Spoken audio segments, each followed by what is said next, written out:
जय श्री श्याम दोस्तों, स्वागत है आपका आपके अपने चैनल श्याम लीला में, जहां हर दिन हम लेकर आते हैं ऐसी कहानियां जो आपके विश्वास को और अधिक मजबूत बनाती हैं और आपको श्याम बाबा की असीम कृपा का अनुभव करवाती हैं। आज की जो कहानी है वह केवल एक घटना नहीं है, बल्कि एक टूट चुके इंसान के दोबारा उठ खड़े होने की कहानी है। एक ऐसी रात की कहानी जब सब कुछ समाप्त हो चुका था, लेकिन बाबा श्याम की कृपा ने अंधकार में आशा की एक नई किरण दिखा दी। वो समय जब चारों ओर से दरवाजे बंद हो जाते हैं, ना पैसा बचता है, ना साथ देने वाला कोई इंसान, ना ही कोई उम्मीद और ना ही कोई रास्ता। बस चारों ओर एक अंधकार होता है। जब कर्ज, अपमान और थकावट हमें भीतर से तोड़ देते हैं, तब भी कोई है जो हमारे साथ खड़ा होता है, और वह है खाटू वाले श्याम बाबा। और वहीं से प्रारंभ होती है श्याम बाबा की कृपा की वह अद्भुत लीला। हम में से कई लोग ऐसे दौर से गुजरते हैं जब जीवन स्वयं एक बोझ प्रतीत होता है, जब ऐसा लगता है कि अब सब कुछ समाप्त हो चुका है। लेकिन उसी अंधकार में यदि आप बाबा को सच्चे दिल से पुकार लें, तो देखिए कैसे वह आपको ऐसा मार्ग दिखाते हैं जो आपके पूरे जीवन की दिशा ही बदल देता है। आज की इस कहानी में हम जानेंगे कि कैसे एक अत्यंत सरल रुमाल में गांठ बांधने के उपाय ने न केवल भारी कर्ज को समाप्त किया, बल्कि एक टूटी हुई जिंदगी को ऐसी ऊंचाइयों तक पहुंचा दिया क्या बिना चनेरी की उसने कभी कल्पना भी नहीं की थी। तो इस वीडियो को अंत तक अवश्य देखें, क्योंकि संभव है यह कहानी आपके लिए भी वह रोशनी बन जाए जिसकी तलाश आपको बहुत समय से थी। आप भारत के किस कोने से यह वीडियो देख रहे हैं, कृपया कमेंट करके अवश्य बताएं। हमें बहुत अच्छा लगता है जब हमें पता चलता है कि बाबा के भक्त देश के हर कोने से हमारे साथ जुड़ रहे हैं। इस वीडियो को लाइक अवश्य करें और अपने परिवार तथा दोस्तों के साथ शेयर जरूर करें, ताकि श्याम बाबा की महिमा और अधिक लोगों तक पहुंच सके। अगर आप पहली बार हमारे चैनल पर आए हैं तो श्याम लीला को सब्सक्राइब अवश्य करें, क्योंकि हम हर दिन ऐसी ही कहानियां लाते हैं जो केवल सुनी नहीं जाती, महसूस की जाती हैं। तो चलिए अब प्रारंभ करते हैं आज की वह सच्ची, गहराई से जुड़ी और आंखें नम कर देने वाली कहानी, जो यह बताती है कि श्याम बाबा किसी को भी अधूरा नहीं छोड़ते। अर्जुन एक सामान्य मध्यम वर्गीय परिवार से था। उसके पिता का निधन तब हो गया था जब अर्जुन बहुत छोटा था। उस दिन से उसकी मां ने ही मां और पिता दोनों की जिम्मेदारी निभाई। घर का खर्च चलाने के लिए मां दिन रात मेहनत करती थीं। कभी सिलाई, कभी कढ़ाई, तो कभी पड़ोसियों के कपड़े इस्त्री करके 2 पैसे जोड़ती। अर्जुन को बचपन से ही यह समझ आ गया था कि वह एक आम बच्चा नहीं है जिसे केवल खेलने, कूदने और पढ़ने की छूट हो। उसे बहुत जल्दी बड़ा बनना पड़ा। मां ने कभी उसे किसी चीज की कमी महसूस नहीं होने दी, लेकिन अर्जुन के मन में यह बात गहराई से बैठ गई कि उसे अपनी मां और बहन की जिंदगी को आसान बनाना है। वह पढ़ाई में तेज था, हर क्लास में अव्वल आता। उसका सपना था इंजीनियर बनकर घर की गरीबी को खत्म करना। लेकिन जैसे जैसे 12वीं पूरी हुई और कॉलेज में दाखिला लिया, घर की आर्थिक स्थिति और भी बिगड़ने लगी। कॉलेज की फीस भरने के लिए कर्ज लेने की नौबत आ गई।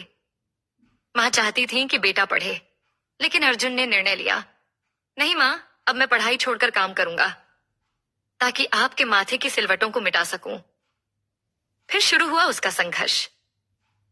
छोटे मोटे काम, मोबाइल रिपेयरिंग की दुकान में हेल्पर, फिर एक एजुकेशन काउंसलिंग कंपनी में सेल्स एग्जीक्यूटिव, कभी पेम्फलेट बांटना, कभी कोचिंग संस्थानों में डेटा एंट्री। लेकिन एक बात थी, अर्जुन हर काम को पूरी लगन और ईमानदारी से करता था।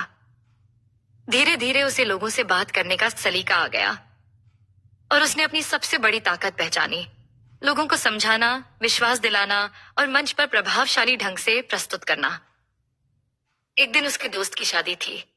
अर्जुन ने ही पूरी सजावट और मेहमानों के स्वागत की जिम्मेदारी ली थी। सबने तारीफों के पुल बांध दिए, भाई तूने तो वाकई में प्रोफेशनल डेकोरेटर से बेहतर काम किया।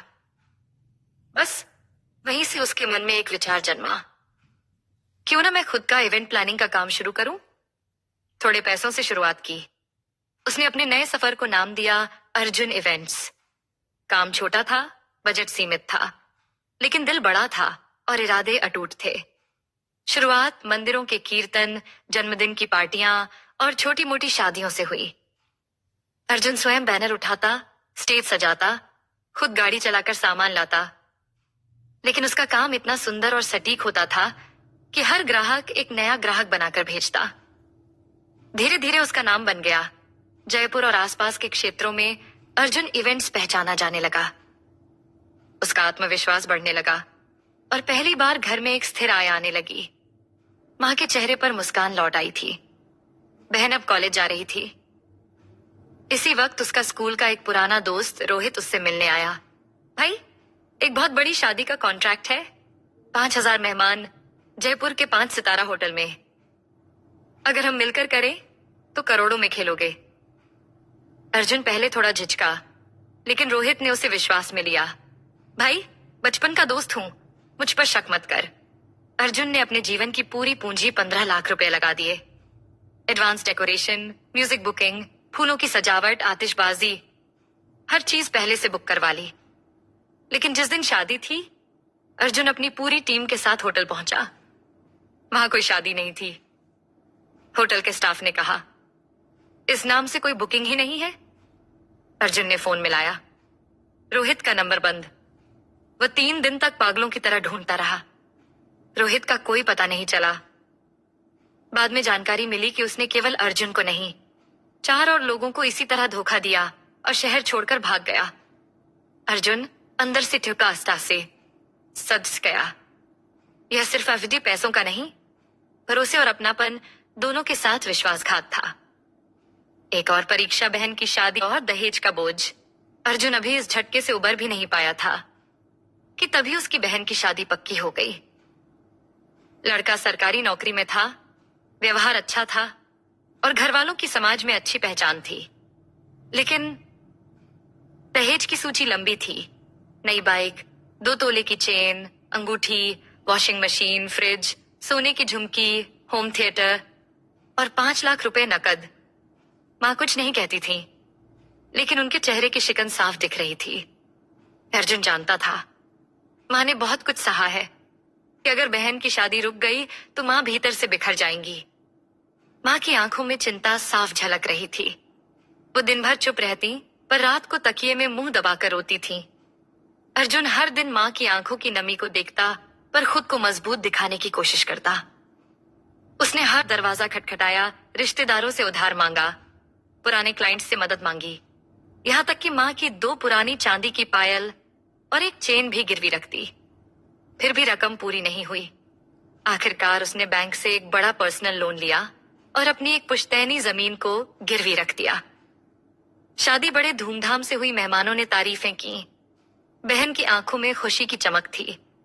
लेकिन अर्जुन और मां के दिल पर 60 लाख के कर्ज की तलवार लटक रही थी। शादी के दूसरे ही दिन मां ने जब अकेले में पूछा, बेटा सब ठीक तो है ना? अर्जुन बस मुस्कुरा दिया, लेकिन वो मुस्कान केवल मां को सुकून देने का एक जरिया थी, सच नहीं। 60 लाख का लोन एक सामान्य परिवार के लिए बहुत भारी बोझ था। बैंक की ईएमआई तय हुई 50,000 रुपए हर महीने। अर्जुन ने सब कुछ जोड़कर देखा, जो थोड़ा बहुत काम मिल रहा था उसमें से वो मुश्किल से 15,000 रुपए निकाल पा रहा था। वो हर महीने जैसे तैसे उस 15,000 रुपए को बैंक में जमा करता, कभी किसी दोस्त से उधार लेकर, कभी पुरानी बुकिंग के एडवांस से पैसा खींचकर। उसके पास न कोई गाड़ी थी, न ऑफिस, वो खुद सब संभालता था। यह सिलसिला चला 6 महीने तक। हर महीने की पहली तारीख को उसके पेट में मरोड़ उठती, इस बार ईएमआई कैसे जाएगी, लेकिन जैसे तैसे चुका देता। 6 महीने बाद हालात और बिगड़ गए। अब बुकिंग भी बंद हो चुकी थी। एक नई इवेंट कंपनी मार्केट में आई थी, जो उससे आधे दामों पर काम कर रही थी। अब बिजनेस ठप्प पड़ गया। उसके खाते में पैसे आने बंद हो गए, ईएमआई चुकाना मुश्किल हो गया। अब अर्जुन 15,000 रुपए भी नहीं दे पा रहा था। फोन की घंटियां लगातार बजती रहती। बैंक के कलेक्शन एजेंट्स, साहूकार, क्रेडिट कार्ड कंपनी के लोग, सभी एक ही बात कहते, अगर अगली तारीख तक पूरा भुगतान नहीं हुआ तो लोन डिफॉल्टर घोषित कर दिए जाओगे, घर कुर्क कर लिया जाएगा।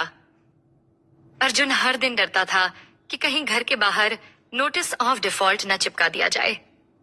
मां को कुछ नहीं बताया था, लेकिन मां समझ रही थी उसका बेटा रोज पत्थर की तरह भारी होता जा रहा है। अब धमकियां शुरू हो गई थीं। अगर पैसे नहीं दिए तो केस करेंगे। तेरी बहन के ससुराल में जाकर बताएंगे कि तू लोन नहीं चुका पा रहा, तू ठग है, समाज में नाक कटा देगा। इन सब बातों ने अर्जुन को मानसिक रूप से तोड़कर रख दिया। उसकी नींद उड़ गई थी, भूख खत्म हो गई थी। हर रात वो बाथरूम में छिपकर रोता, मुंह दबाकर, ताकि मां सुन न पाए। तनाव की वजह से उसे अनिद्रा, घबराहट और थकान की शिकायत रहने लगी। एक रात उसे पैनिक अटैक आया, सांसें तेज चलने लगी, सीना जकड़ गया, पसीना बहने लगा। मां ने मोहल्ले के डॉक्टर को बुलाया। उन्होंने तुरंत अस्पताल रेफर किया। डॉक्टर्स ने कहा, यह डिप्रेशन और मानसिक थकावट का नतीजा है, इसे आराम की जरूरत है। पर अर्जुन के पास अब आराम का भी विकल्प नहीं था। वो सोच चुका था, अब और नहीं, मैं बोझ बन चुका हूं। रात के 2:15 हो चुके थे। पूरा घर सो रहा था। मां के कमरे से धीमे खर्राटों की आवाज आ रही थी। शायद वो बहुत थक चुकी थीं, या शायद ऊपर वाले ने उन्हें गहरी नींद दी थी ताकि बेटे का दर्द महसूस न कर सके। अर्जुन चुपचाप उठा, बिना किसी आहट के दरवाजा खोला।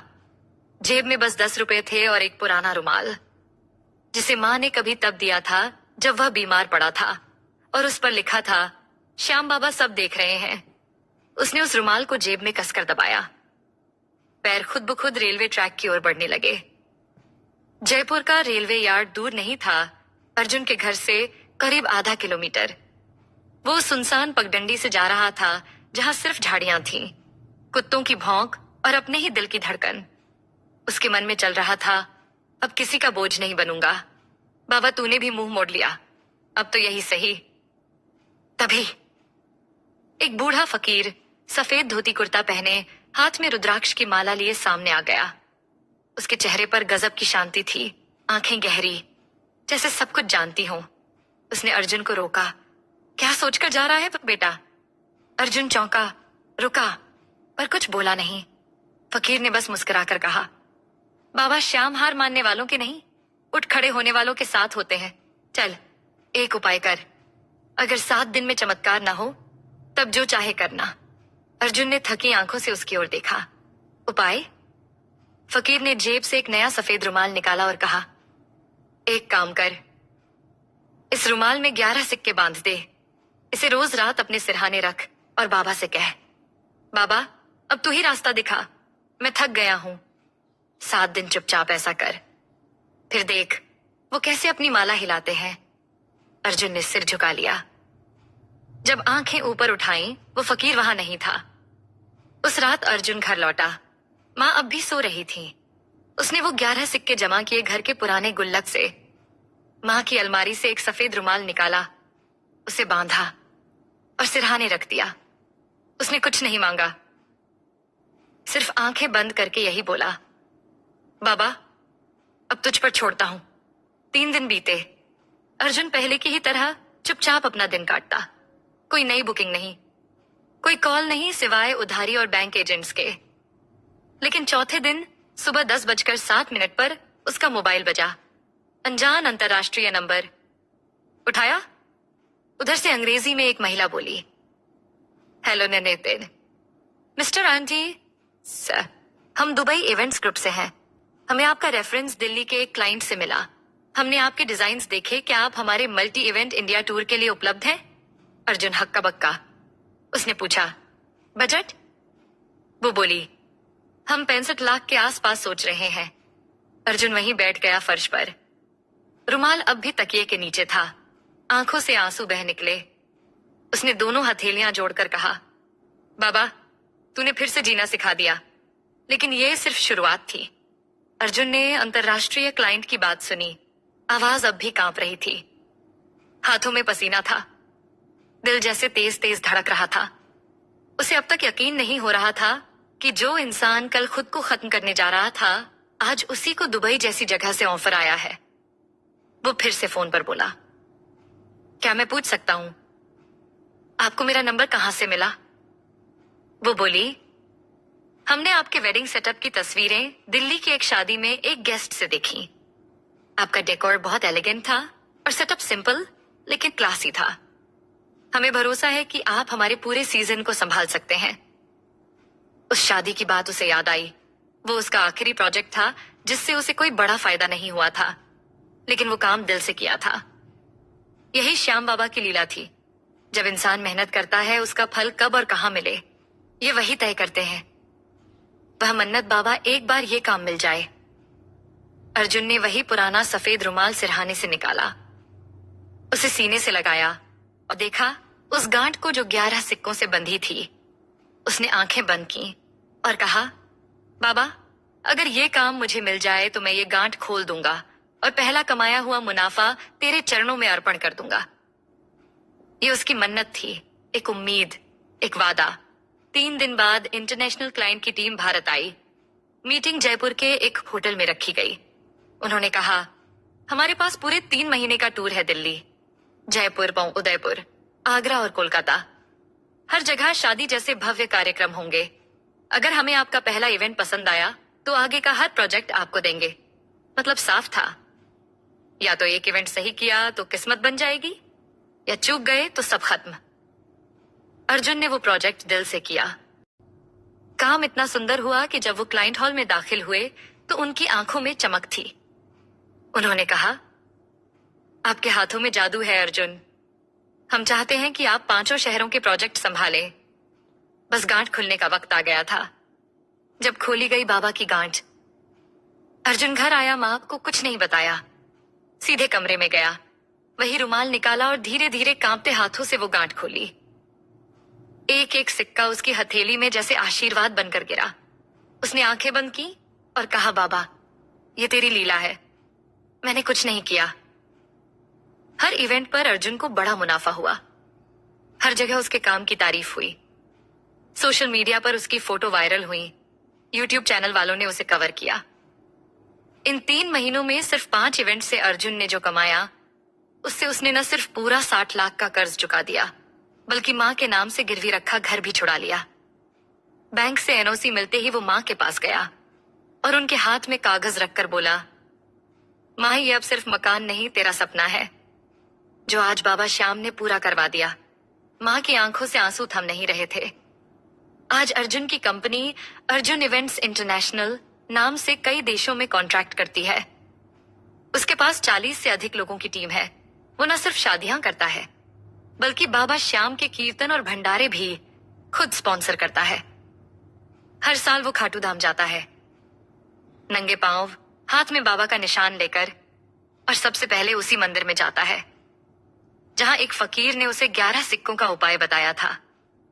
अब भी उसके पास वो सफेद रुमाल है, लेकिन अब उसमें कोई गांठ नहीं है, क्योंकि जब बाबा की कृपा गांठ खोलती है तो किस्मत की हर रुकावट खुद ब खुद खुल जाती है।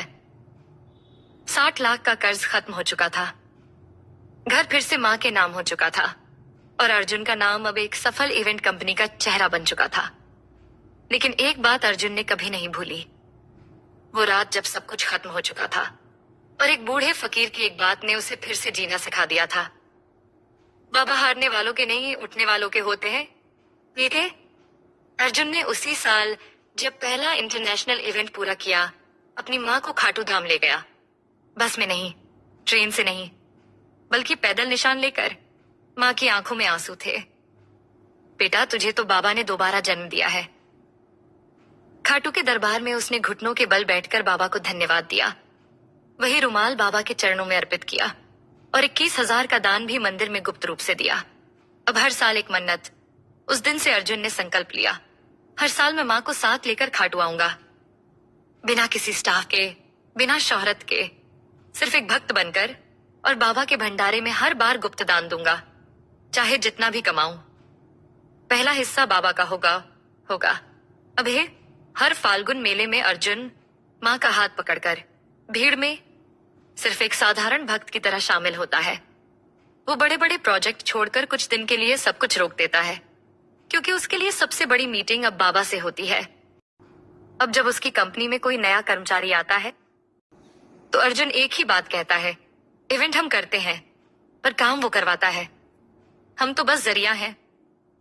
सब कुछ उसी का है, श्याम बाबा का। अर्जुन की ये कहानी हमें ये समझाती है, कि जब जिंदगी हर मोड़ पर ठोकर देती है, जब चारों ओर अंधेरा छा जाता है, तब भी एक हाथ ऐसा होता है जो हमें गिरने नहीं देता। वो हाथ है बाबा खाटू श्याम का, जो हर टूटे हुए इंसान को फिर से खड़ा करते हैं। चाहे कितना ही गहरा कर्ज हो, कितनी ही बड़ी धोखा या कैसी भी बेबसी क्यों ना हो, अगर मन सच्चा है और विश्वास अडिग है, तो बाबा श्याम वो दरवाजे खोलते हैं जो इंसान सोच भी नहीं सकता। अर्जुन सिर्फ एक नाम नहीं है, वो हर उस इंसान की पहचान है जो कभी हारा था, पर बाबा की कृपा से फिर जी उठा। अगर आपकी जिंदगी में भी कभी ऐसा क्षण आया है जब बाबा ने आपको बचाया हो, रास्ता दिखाया हो या चमत्कार किया हो, तो हमें जरूर बताइए। श्याम लीला चैनल आपकी आवाज को पूरी दुनिया तक पहुंचाना चाहता है। आपकी कहानी भी किसी के जीवन की आशा बन सकती है। हम इंतजार करेंगे आपकी कथा का, और अगर ये कहानी आपके दिल को छू गई हो तो इसे आगे भेजिए ताकि वो भी जान सकें कि खाटू श्याम सिर्फ देवता नहीं, वो हर टूटे दिल की सबसे बड़ी ताकत है। वीडियो पसंद आया हो तो इसे दिल से लाइक करे, कमेंट में अपना अनुभव जरूर साझा करे और श्याम लीला चैनल को सब्सक्राइब करना ना भूले, क्योंकि हम फिर आएंगे एक और ऐसी ही चमत्कारी कहानी के साथ। और जाते जाते एक बात याद रखिए, अगर आपको कोई रास्ता ना सूझे तो बस एक बार बाबा श्याम का नाम लेकर आंख बंद करिए। आप देखेंगे कि रास्ता खुद ब खुद बनता चला जाएगा। जय जय श्री श्याम, जय खाटू श्याम।